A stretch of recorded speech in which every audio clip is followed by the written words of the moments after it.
Els nostres amics peluts acostumen a viure 12 anys de mitjana, però si els cuidem amb molt d'amor i no es posen malalts, poden arribar a viure alguns anys més. En Creme Puff el van cuidar tant, que va viure 38 anys. El secret de la seva longevitat va ser una alimentació rica en pinso i verdures, cafè amb llet i un home cinema on en Creme Puff passava hores i hores mirant documentals de natura. Avui ens remuntarem molts anys enrere, gràcies als éssers vius més vells de la Terra i a la suma. Portant-ne! La suma portant-ne és una suma en què el resultat d'alguna de les columnes, unitats, desenes, centenes, és més gran que 9. Què hem de fer quan passa això? Un gat, nivell gatet curiós. En Creme Puff no va ser l'únic gat longeu que va tenir el seu amo, en Jake Perry. Quan en Creme Puff es va morir, en Jake va adoptar en Grandpa, que era un gatet acabat de néixer i que després va viure 36 anys. Volem saber quants anys en Jake Perry va haver de projectar pel·lícules felines per allargar la vida dels seus animalons. Per fer-ho, hem de sumar els anys que va viure en Creme Puff i els que va viure en Grandpa. Vegem-ho pas a pas. Comencem col·locant les edats dels dos gats una sota l'altra, amb les unitats i les desenes alineades, com ja sabeu. Recordeu que representem en blau les unitats i les desenes, que són grups de 10 unitats, en vermell. Comencem sumant 8 més 6, que dona 14.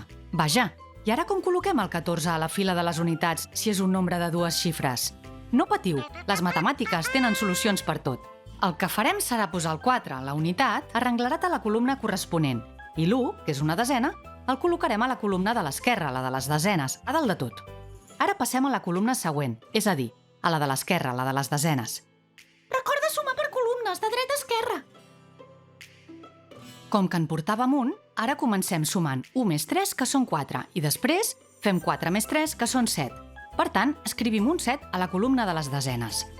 En total, en Jake va gaudir durant 74 anys dels seus amics peluts.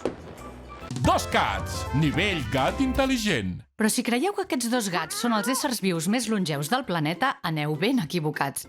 Les sequoies, per exemple, són uns arbres gegantins que viuen una pila d'anys. Podem saber l'edat d'una sequoia sumant el nombre d'anells que se li han anat formant al tronc mentre creixia any rere any. Ara calcularem quant de temps ha viscut aquesta sequoia seguint el rastre dels seus anells. En la primera etapa de la vida va viure 817 anys, en la segona 692 anys i en la tercera 293 anys més. Quants anys ha viscut en total aquesta sequoia? Comencem per la columna de les unitats. 7 més 2 fan 9 i 3, 12. Escrivim un 2 a sota la línia i en portem un cap a la columna de l'esquerra. 1 més 1 ens dona 2, més 9 fan 11 i 9 més són 20. Escrivim un 0 i aquest cop, com que a les desenes hi tenim un 2, en portem 2 cap a l'esquerra. 2 més 8 fan 10, més 6, 16. I si n'hi sumem 2, ens dona 18. Aquesta vegada, com que ja som a la columna de més a l'esquerra, no en portem cap. Escrivim el 18 a sota de la línia. Seguint la pista dels seus anells, ara sabem que aquesta sequoia ha viscut 1.802 anys. A mi que ningú em talli la cua per saber quants anys tinc. Tres gats, nivell gatot geni. Ara veurem com podem sumar aquestes mateixes quantitats amb la calculadora. Per fer-ho teclegem el primer sumant, 817, i a continuació el signe de la suma, més. Seguidament, introduïm el segon sumant, en aquest cas 692, i novament el signe més. Veiem que apareix a la pantalla el resultat de sumar els dos primers sumants, 1.509. Ara, teclegem el signe més i l'últim sumant, 293, i finalment el signe d'igual, que indica a la calculadora que ja hem acabat l'operació. El nombre que surt és el resultat final, en aquest cas, 1.802. Però què passaria si agrupéssim els sumants d'una altra manera? Variaria el resultat? Comprovem-ho. Teclegem primer 293, el signe més i 692.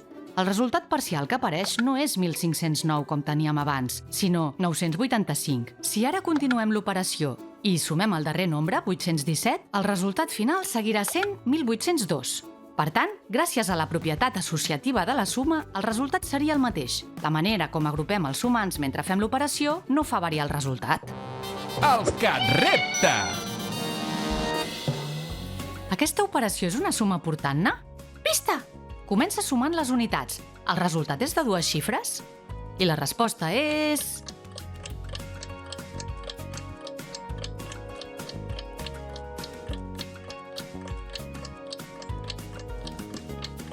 Sí, és una suma portant-ne.